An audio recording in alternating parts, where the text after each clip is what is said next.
Midday Squares Uncensored, you know what it is. We talk about chocolate entrepreneurship and our road to building a $100 million business.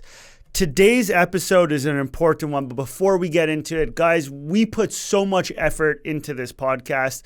Please like it, comment it, refer it to a friend. Even one friend goes a far way. We're on the road to 10,000 listeners. We're super pumped to get there. We're almost there and we need your help. So every like and comment matters. Today's episode is one that is really something we've been through, and we've called it The Secret to Achieving Peak Performance. It's all in your mind. And the key to this is it's not going to be some blah, blah, blah. It's playing off of a lot of concepts that have been out there. This is not an original Midday Squares thought, but this is an original thought in how we've put it into practice. We are back in the studio. Jake, I just wanted to congratulate you today. You made Forbes 30 Under 30. And it's not just about the name Forbes 30 Under 30. It's really about you put it in your mind and you went and got it done. Yeah, it was manifested. 10 years. This is a decade worth of hard work and meeting people, socializing, networking. You don't just get something from just being nowhere.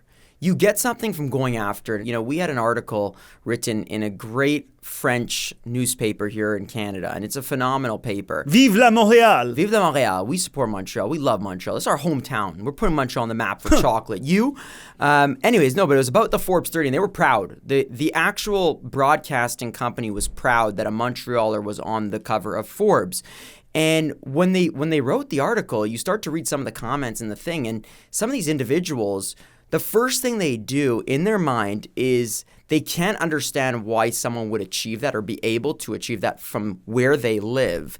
So the first thing they do is make an excuse to justify why that person might have got it. So they say, oh, you pay to do it. First of all, I wish I could pay to do it. I'm sure a lot of people would pay to get that too if they want to, but you can't. And that's what bothered me. I read that and I said to myself, I said, all the hard work that all these people that got listed on the Forbes thing worked so hard to build whatever businesses they're doing, whatever entertainment, whatever craft they have. And people have the nerve to say that people pay for it. And it's a controversial topic. And the kicker is for me, it's like, okay, you want to say that it's paid for? Do you know how much Forbes has done for me since being on this list? The amount of news pieces we've gotten, and it's not bias, it's they love our story. The amount of people they've introduced me to, they just follow up yesterday and saying, how is the momentum been? And I just called them right away. I said, it has absolutely been pure fire because thank you to you guys. You actually genuinely care about the people that go into your network.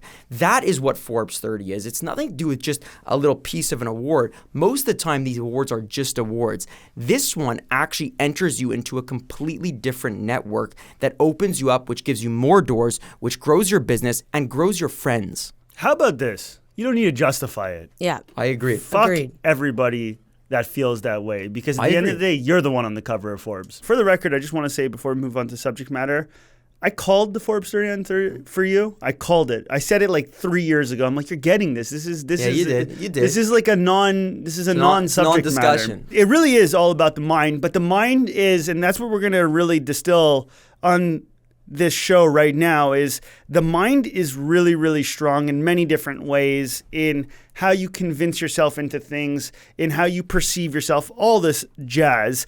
And I want to open it with a great quote from the book, Mindset, The New Psychology of Success. This is written by Carol Dweck, so I want to make sure we give her the recognition. Here's the quote. Whether you think you can or you think you can't, you are right. That's a powerful line. Very. Because it really means that it's all irrelevant. All that's relevant is what's up here in your mind. Les, you've had a big epiphany over the year. And when we were coming to put together today's show, you were really the inspiration for today's show. And so what was that thing that's changed hugely in your mind this year that set off a whole bunch of shit, let's call it, in a great way? It's the look good, feel good campaign. And the look good, feel good is not about looking a certain way. It's really the inner work, right? So it's like, for me, I've really changed my lifestyle, and that's been in what I'm eating, in the, movement, body movement, and then just my whole process of information, like how I'm processing things, how I'm experiencing things. And so I've had a mind shift. But what is that mind shift? The mind shift is feeling good, feeling rested, feeling alert, like, changing the lifestyle. I think it's focusing on, like my day on a best day ever, right? And I'll shout out Mike Fata, right? Which he talks a lot about it. I mean, Mike Fata, 25 years ago or so started a health journey, right? He went on this health journey and it changed his life. And started Manitoba Harvest as well. Totally. And a couple years ago, I was speaking to him actually about this, and he was like, he eats this salad every single day. He makes this really big salad with all these veggies. And I was like, don't you get tired of eating this same salad every day? And he's kind of like, it's not really about the salad. It's about how it makes me feel after I eat the salad. Like I can go and take over the world. And so it wasn't really about that he was eating the salad for a specific reason. He was eating the salad because it made him feel good. And so the foods we've been eating and all these things have really been fueling me. And so that's been the change. And even getting up in the morning and putting on something that I feel good in, getting dressed, taking an extra minute for me in the morning instead of just rushing to work, throwing my hair in a bun and then rushing to work. No, taking a minute if I have it to really put myself together. And that has made me feel better. And it's given me energy at work. And I think it's also motivated you, Nick, right? Like hugely. So it's like, the smallest thing too for me is like, I put a Peloton bike in front of my TV. And I used to think that I would have to go really hard on the Peloton, like where I would have to do like fucking 45 minutes of extreme intensity where my heartbeat was through the roof. And then I realized, no, I don't like doing that. That actually makes me not want to do the Peloton. Why? Because I'm already exhausted from my 9-10 hour day of really giving it my all. So when I got on the Peloton, I was discouraged and I didn't actually want to do it. Now I'll do 30 minutes at a low level intensity, but I'm consistent. I want to talk a little bit about Andrew Huberman here. Dr. Andrew Huberman comes out of MIT, is really focused on the research coming out of brain activity in terms of dopamine, neuroepinephrine, can never pronounce it, all of these things that come together to train our habits. And we also have to pay due to James Cleary, is it, from Atomic Habits? Forgive me if I'm wrong on butchering his name, but Atomic Habits talks about this. So one of the main reward systems that fail us as people is when we go and try to accomplish something, we put an all or nothing attitude around it. Totally. So let's take an example of this Peloton, like you just said. You could go on the Peloton and you could do that and it will work. But if you end up not enjoying the process while you are on it, all that ends up happening is that your reward system signals that you don't want to do this in the future. Yes. If you do something at a pace that is good to you, your reward system ends up saying, oh, I enjoyed that. That wasn't like a big deal. And now all of a sudden, that cue, which our brains are really, really, really good at, clicks in and says, okay, I can do that a lot actually, because when I was finished, I felt good. And this is a really key hack to the reward system. And so that, for me, is that there's been this huge myth around our entire lives that says it's an all or nothing attitude towards everything in life.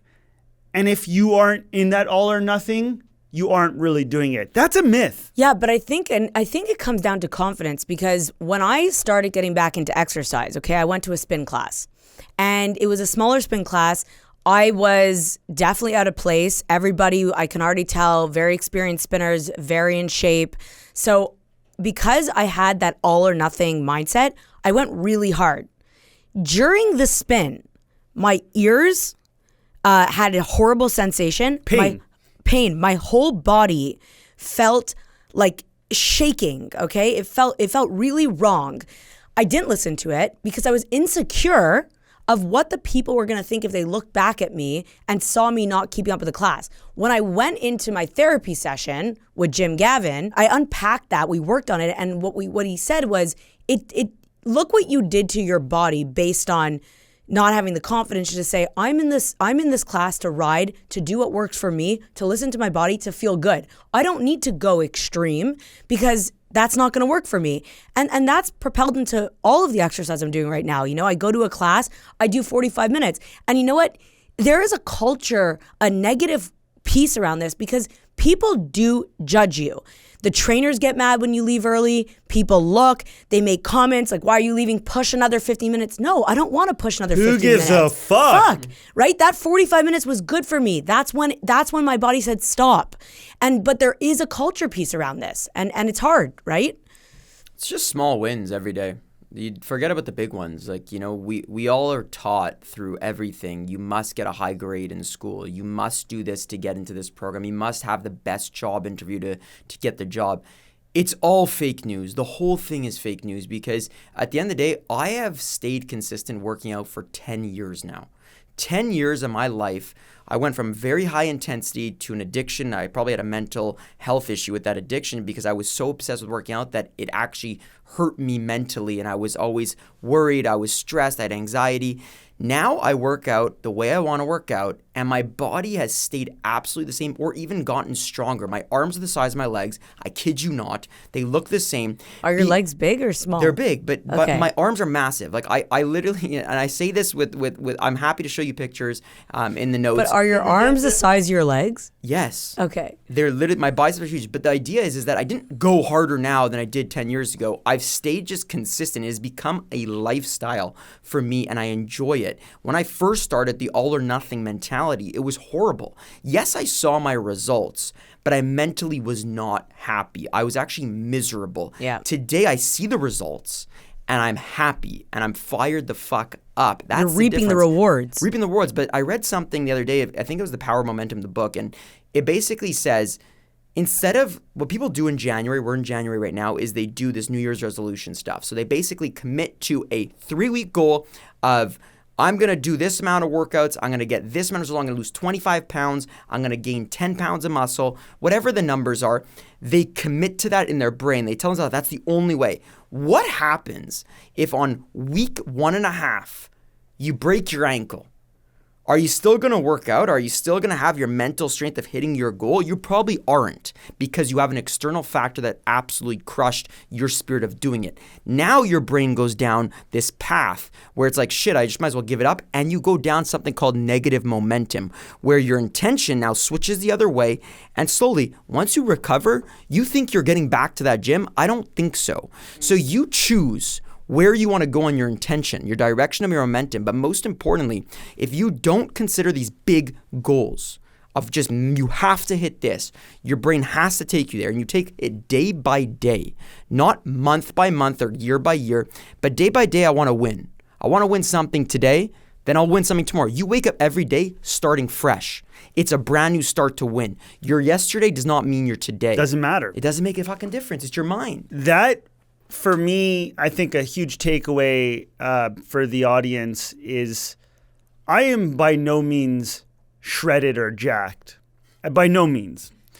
But what I'm really proud of myself is that every single day I lift weight for about 10 to 15 minutes. That is it. And it keeps me feeling good. This is where the mindset comes in, is that I know that I don't have the capacity per se to be any more than I am right now, but I also know that I want to look good in t-shirts because it makes me feel good. And if I feel good, I'm more confident. If I'm more confident, I perform better. Totally. And if I perform better, we do better. And if we do better, you see where this is going? It's a domino effect. And so I commit to those 15 minutes and it doesn't change my life. I don't wear workout clothes when I go do it. We fought, Jake and I, to have this little gym here. It's a little shitty gym that's next to our office. And it's the best thing ever. Why? It's there. And so there is no big part of my day where I go to the gym. I'm in between working sessions and I go crank a set of pull-ups or I go lift some weight or I go do some chest. That has made me more consistent than I've ever been in my entire life. And that mindset trick has trickled into everything I find, everything. And that's building momentum. And the momentum is so fucking dangerous because you take over the world like that. So I think that's a really key piece, is that don't overdo everything. Try to make it simple, because simplicity equals success. And if you hack your brain into feeling good on the reward system, you will succeed. Yeah, I think, and just to add to that is, everybody's different. So it's important to do what works for you. It's just coming from people that thought that everything needed to be so extreme. Finding this balance has been a life-changing experience. So do what works for you, but this is what has now worked for us based off a lot of years of trying different things and also working through our mindset. What's really interesting is all three of us are reaching peak performance, I believe. I see it. I see it happening. We're getting really, really good at our craft.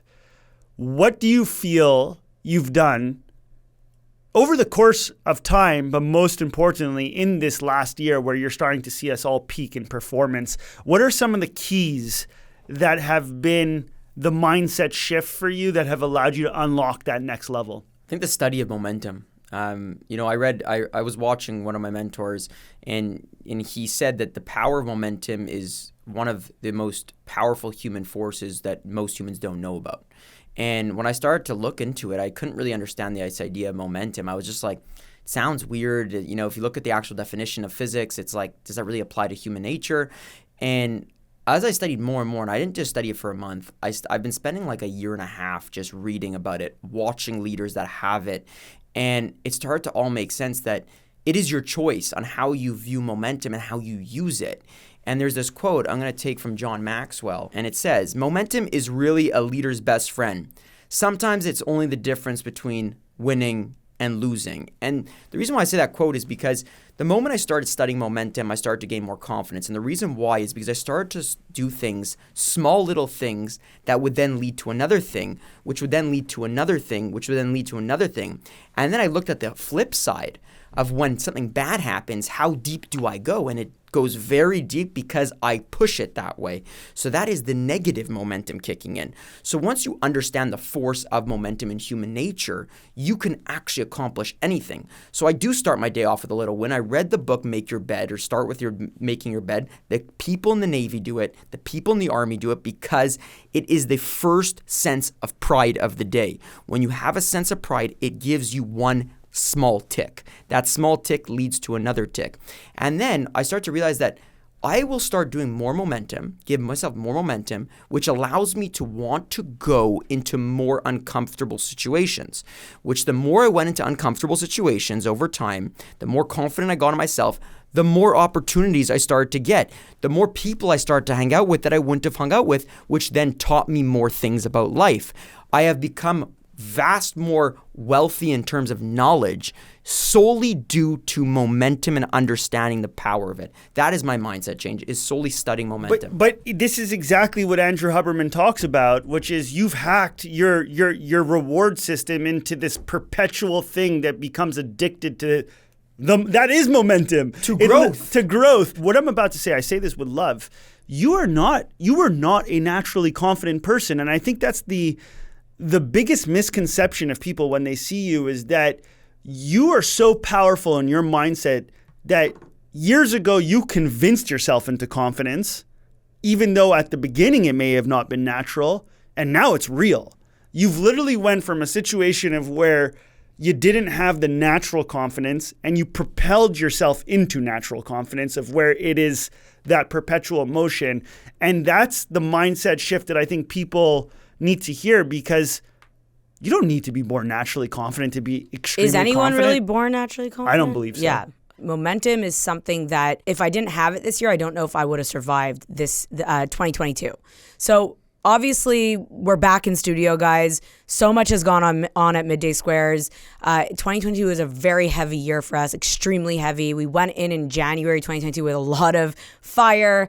Sales were through the roof. And then we did our massive change from 2 squares to 1. And it created extreme turbulence in the company, like something we have never experienced in our 4.5 years on this journey. My whole life. Like it was so painful. The whole vibe, energy, culture, day to day changed at Midday Squares. It was rough times. Sales completely plummeted.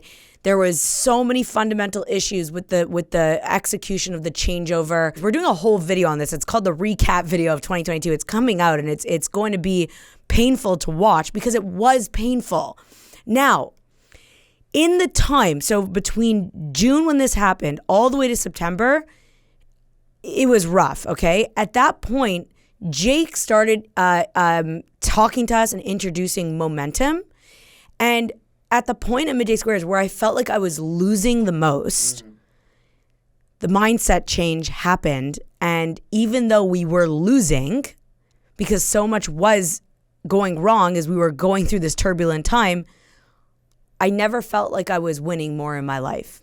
You can't. I'll literally never forget the day you were so fed up of Fed up is the word. Fed up. Yeah, you were fed up of the up. energy at the office, and you said Within the whole organization. Everywhere. Everything. Everything. Yeah. You said, "Fuck this. We are not losers.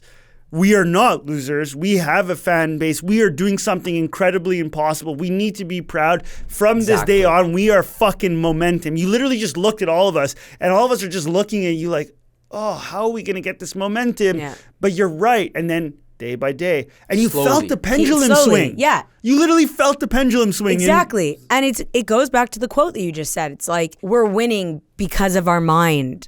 And that's all that mattered. So there was that component to the mind change. And then again, like we sound like a broken record. Therapy. I was just having a conversation with my sister-in-law, and she was talking to me about therapy, this and that. And I was also having it with somebody else about therapy. And they're like, oh, you know, I've been in it for X amount of months and I don't really feel the changes yet. And I'm like, yeah, you're not going to feel the changes right away. I have been, when I told them how long I've been seeing Jim Gavin for, both people almost shit themselves.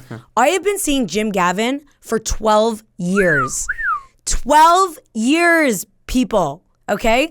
And the last 4.5, I've been doing it weekly. So therapy has changed me completely as a person, but it doesn't happen overnight. And then the last thing that I'll say before I throw it to you, Nick, is movement. When I experience depression or lowness, the first thing I would resort to is, like, to your point, basking in it. And I would see myself doing it, like getting more and more negative, shitting on everything. And then, because you could shit on literally everything, right? It's so easy. It's so easy. And then you create that negative momentum. I have to interject something. Charlie Munger turned 99. Happy birthday, Charlie Munger. Happy birthday to Legend. legend. The Absolute fucking legend, 99. Beauty. And he's seen everything, guys. This guy's been around for 100 years, okay?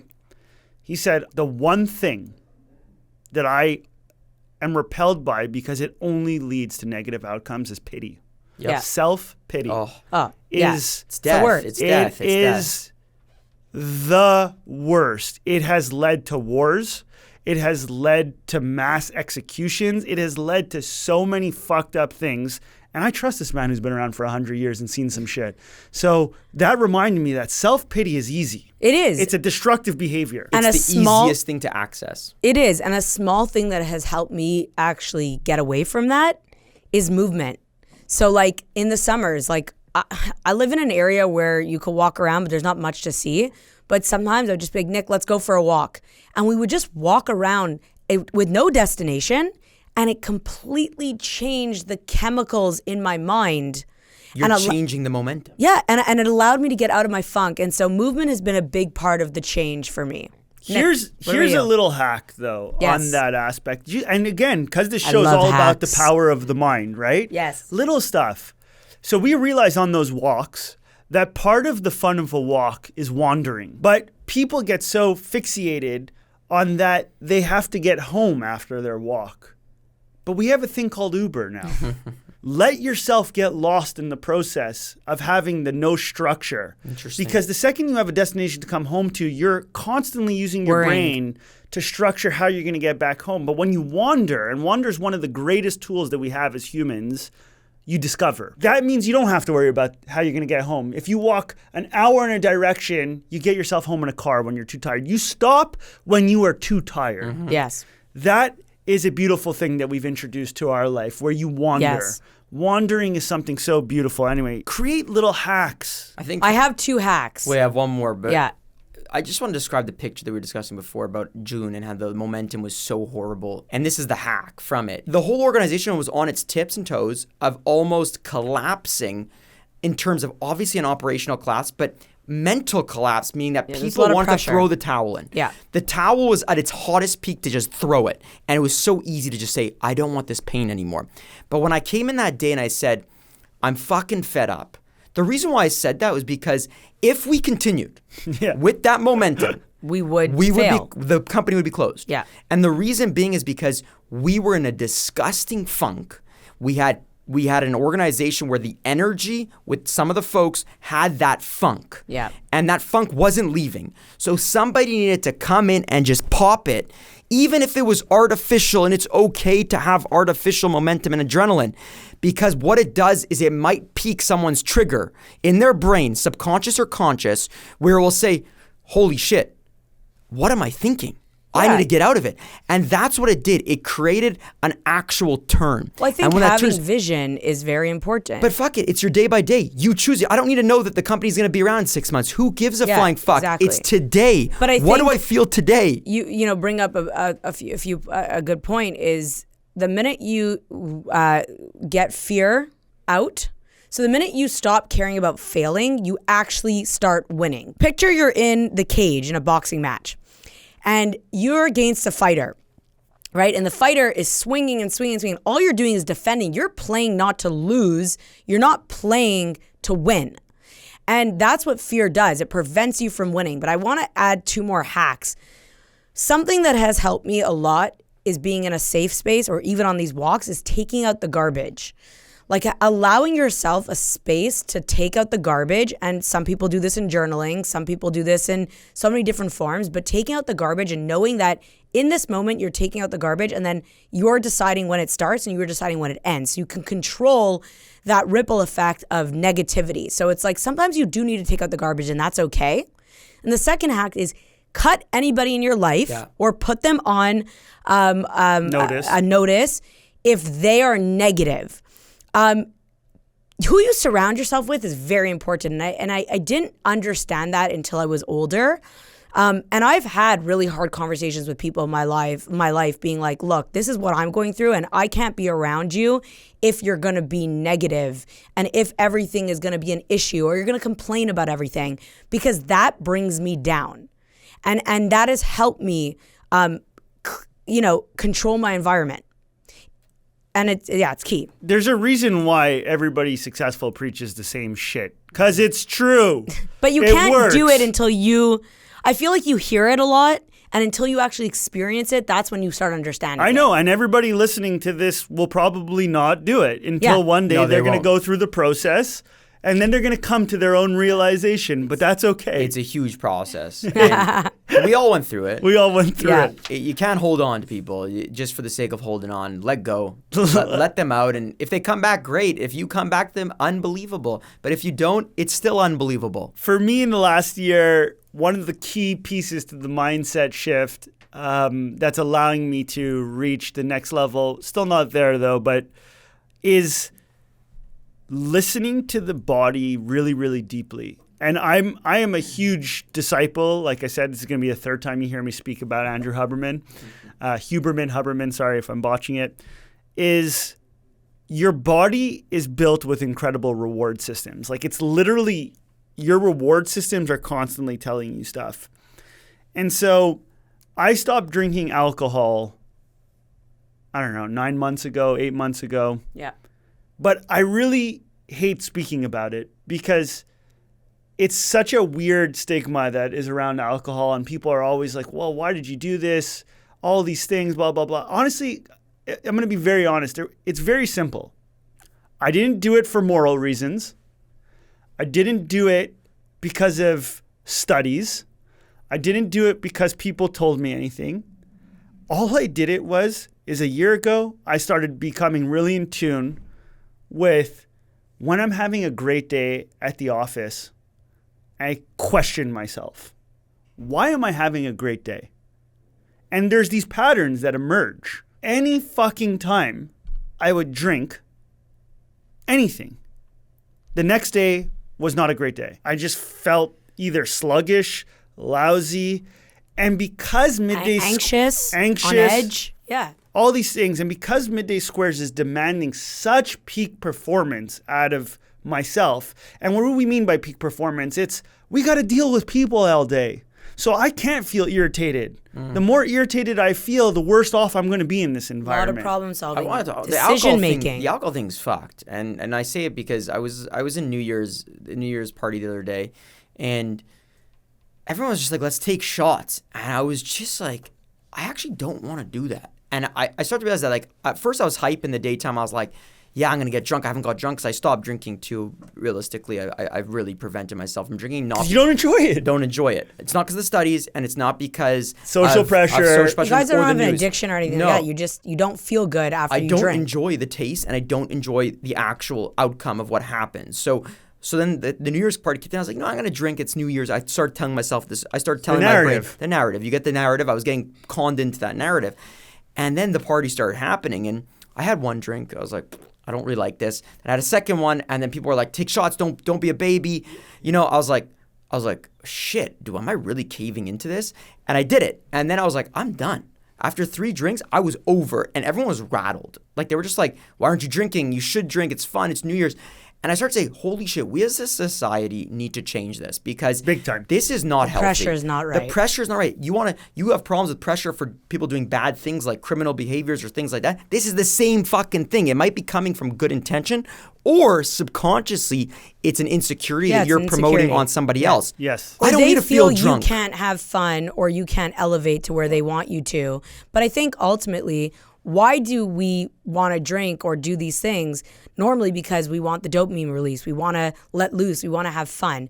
And I think it's okay to want to have fun, but there are real consequences. And if we speak about, like, Nick, you talked about being at peak performance, sleep, good food, exercise, no alcohol, no stimulants, right? Zero. Sometimes you cut caffeine, right? Have to. Yeah. Because I see the diminishing returns. But there's Right. no judgment. I No, think there's no we're not judgment. judging people that do that. We realize what our hacks are, and we want to follow our hacks. This is exactly the point I'm trying Yes. to make in today's conversation. It's a mindset shift. Stop giving a fuck about other people. I could give a shit if you drink, smoke cigarettes, Drink milk. I don't give a shit. I don't care. Your prerogative. I do not care. Yeah. We can hang, we could all these things. All I know is I'm addicted to feeling good. Yeah. And I want to continue to optimize the things. So that just make keep me feel- answering that question. I love smoking weed. Yeah. Okay, but I realize that it makes me feel shitty the next day. So I got to keep it to certain times where I know that I'm not going to need to be in peak performance the next day. Or you could get out of peak performance, do whatever the fuck you want Yes. too. Yeah, but that's if your you- choice. This is Yeah, your and if choice. you look at Kobe and if you look at Michael Jordan, why are they the best? Because they knew they needed to maintain peak performance. And so that required a lot of discipline, going to practice before everyone else, sleeping, eating well, training a lot, right? Saying no to things, saying no to societal pressure, right? It's hard to say no. On the flip side of that, the sleeping for Michael Jordan and Kobe Bryant. But the flip side is Dennis Rodman, Hall of Famer, right? I believe he's a Hall of Famer. Yep. He did the same thing, the same hack, but in a completely different way. He needed to do other things. Correct. Yeah. And Michael Jordan understood that, and people understood that, and they let him be him. But him being him was his hack to his peak performance. But It Jake, wasn't you the nailed sleep. it. It's everyone else has their own. When Nick and I take vacation, right, time off, basically he needs a week to do nothing. He needs to literally sleep and do nothing, and I need to do something. So, like, I went on our last break in November, I went to Paris with girlfriends because Nick needed to relax and lay and do nothing, and I needed to be stimulated. I needed to have dopamine in order to feel joie de vivre, in order to come back to work and feel fired up to do what I do every day. You are your own version. He cannot be your version. Exactly. We all see, even though we agree on the same things, a lot of the same things, we still see our own eyes are very different than Very everyone. different. So To once each you their understand, own. exactly. So don't judge others. If Dennis Rodman wanted to go on WWE the night before his playoff game, so be it. He fucking performs. That's all. He's in peak performance. But that's why rules need to stop. Stop. Other than criminal behavior, those rules otherwise need to stop because it's preventing peak performance, which is preventing the world from absolute opportunity of greatness. Yeah. Love that. How do I even... I can't. That's the end. Yeah. That is the end of the show, ladies and gentlemen. Wait. Before we do something new. Let's each call someone out that has inspired us in the last couple of months. Okay. One person. I've got it. 3, you gotta start. 2, 1. Howie Paynes, baby. $1 billion brand builder. Check him out. Positive all the time. Mike Fata. That was an easy one. But it's true. No, but now you can't use him again. No, but I won't use him. But at the end of the day, during really hard times, Mike Fata was somebody that I could turn to who understood what we were going through and always had advice that propelled us forward, you know? So he did really inspire me over the last year through all the ups and downs. And we love that guy. So go follow him on LinkedIn. Mike Fata on LinkedIn. Mike is literally a legend. Ooh, that is a hard question. I'm going to throw it to Kobe because Kobe Bryant, I was doing research for the show. This guy was an animal, like a complete mental animal. And everything he achieved, there's no doubt why he achieved it. Like it's not even up for the imagination. When you go study Kobe Bryant and what he dedicated his life to, you're like, yeah, that makes sense. Yeah. Makes sense why he was one of the best basketball players that ever lived. He took it to a whole other level, and I am obsessed with that competitiveness. So Kobe Bryant, R.I.P. brother, you fucking inspire me. 3, 2, 1. Ole, ole, ole, ole. Ole, ole. Ole, ole, ole, ole. Ole, ole. Midday Squares Uncensored. Go give it a like, comment, refer it to a friend. We'll see you next week. Let's go. On y va, frappe moi.